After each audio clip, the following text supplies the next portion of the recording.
Ataupun alfa sallu ala nabi khatamur rusulil kiram amanal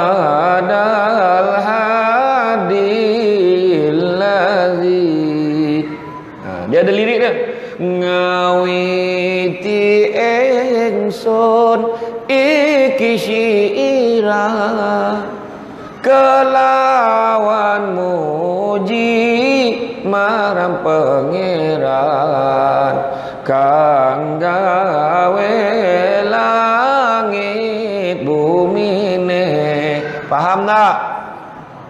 Saya pun tak faham. Bantailah. Tu selawat syair Jawa nama dia. Tengok dah YouTube. Ada lirik itu. Kan? Alfa sallu ala nabi. 1000 selawat ke atas Nabi. Khatamur rusulil kiram. Nabi yang terakhir yang mulia. Ya, bacalah. Dia siap dengan sari kata Tapi yang lirik Jawa tu tanya dengan maklum saya. Maklum dia belah mak saya ada darah Jawa. Belah ayah saya Minang tu muka saya macam Pan Asia tu. Jawa campur Minang jadi janang kan. Bantai lah.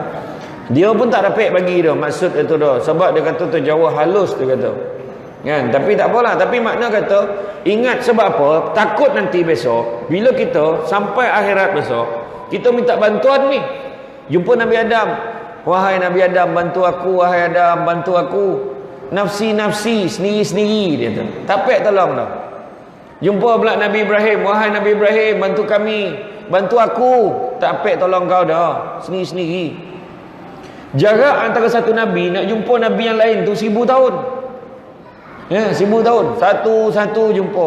Sampailah jumpa Nabi Musa. Wahai Musa, bantulah aku. Wahai Nabi Musa, bantu aku. Tak dapat dah. Kau pergi cari Muhammad. Muhammad dia boleh tolong kau ni. Sebab dia kena anak muka umat Nabi Muhammad ni. Ada tanda, ada nampak bayangan tu umat Muhammad. Kau pergi cari Muhammad. Jumpa Nabi kita. Ya Rasulullah, bantu aku ya Rasulullah. Kalau Nabi kata aku tak kena kau, memang rugilah kita serugi-rugi. Ya Rasulullah, bantu aku ya Rasulullah. Aku macam pernah dengar suara ni. Kek mana ke rupa sepanjang hayat botol-botol setahun sebelum nak meninggal, itulah sekali dia selawat. Itu yang macam cam tak cam tu. Kan kodokut. Kan? Tapi kalau nampak, ni umatku, ummati, dia panggil umat dia, umatku panggil. Macam tu tu yang kita nak. Dia 3 jenis syafaat tu. Hari akhirat besok kita dibangkitkan dalam keadaan telanjang bulat tu, ikut amalan masing-masing. Walaupun telanjang, tak ada siapa sibuk tengok orang lain punya tu. Tak ada masa. Hui, tu bukan ketua kampung kita ke? Tak ada. Masa tu sibuk hal masing-masing. Ada yang naik tunggangan, ada yang naik seorang, ada yang bernumpang bertiga, kenderaan naik kocik, naik tunggangan. Matahari sejengkal, bayangan tu, sejengkal. Sekarang yang berjuta-juta batu jengkal pun tak tahan, sibuk heboh. Patut awal kena on aircon ni, dia komplain. Patut kipas ni kena pasang full, kan? Kita komplain. Sedangkan jauh matahari itu sekarang ni, besok sejengkal. Ada yang disebabkan sejengkal tu, ada yang poluh parah buku lali. Ada banyak Ada yang poluh parah pinggang. Ada yang poluh sampai telinga. Ada yang lemas terus pun ada sampai cakap, ya Allah, kau masukkan aku dalam neraka terus, ya Allah, tak tahan aku ni pada mahsyar ni. Wahal masuk dalam neraka lagi dahsyat daripada tu. Bayangkan. Ya, kebanyakan pandangan percikkan api neraka sahaja. Percikkan api neraka. Percik tau, bukan api lagi, percik aja baru. Percikkannya sahaja 70 kali ganda lebih panas daripada himpunan api-api yang paling panas dalam dunia ni. Cuba fikir. Dia dibakar nyalaan api dan baraan api neraka tu dibakar 1000 tahun, daripada merah dia menjadi putih, 1000 tahun daripada putih jadi hitam, sampaikan kalau terbuka lah lubang api neraka tu sebesar jarum, hancur dunia ni. Macam tu lah nak gambar. Jadi kalau setakat digambarkan oleh beberapa orang dalam WhatsApp, dia share dengan kita baru-baru ni, macam manakah kes, macam mana letusan gunung berapi di Sulawesi, tunjuk agak neraka macam ni kau. Tak ada berjuta-juta kali dahsyat daripada itu. Jadi kita ni pada akhirat besok dibangkitkan dalam keadaan tu kita nak minta bantuan Nabi. Syafaat namanya. Itu sebab Nabi kita tak pernah doa terbalikkan umat. Ya Allah, kau turunlah bala kat dia ni. Nabi kita tak pernah buat macam tu. Kau jahanam ngalah ni orang-orang ni tak boleh pakai ni, biar dia mati lagi baik. Tak pernah Nabi doa macam tu. Nabi ni sangat lembut. Tu sebab orang kata sifat Nabi ni complete set, uswatun hasanah.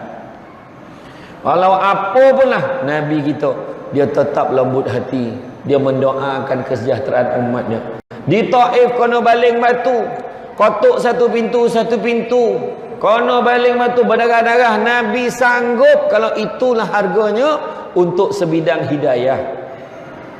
Nabi biarlah, yang penting umat aku ni selamat. Sampaikan malaikat sendiri pun beritahu, wahai Muhammad, kau nak tak aku timpakan penduduk Taif ni dengan gunung ganang biar dia mati? Nabi kata jangan. Barangkali mereka tidak beriman pada Allah dan kepada aku, tapi mungkin anak cucu keturunan mereka akan beriman kepada Allah dan kepada aku.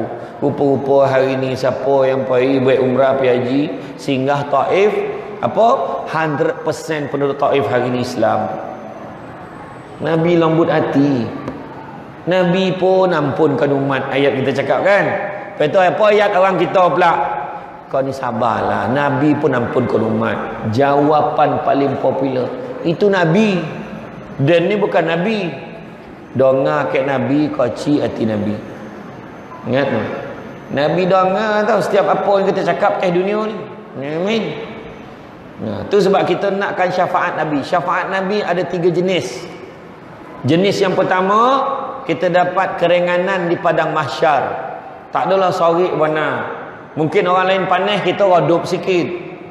Mungkin kita ni perjalanan kita tak sesuka orang lain. Tu pertama. Yang kedua, dapat masuk syurga tanpa hisap. Tak payah tertanya dah, dia ni okey, line clear, masuk tahu syurga. Nah, mudah-mudahan kita masuk dalam golongan itu. Amin ya rabbal alamin.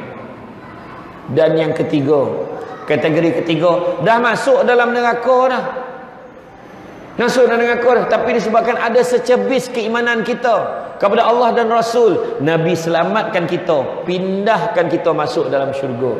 Kalau yang ketiga tu pun tak dapat, berhentilah jadi orang.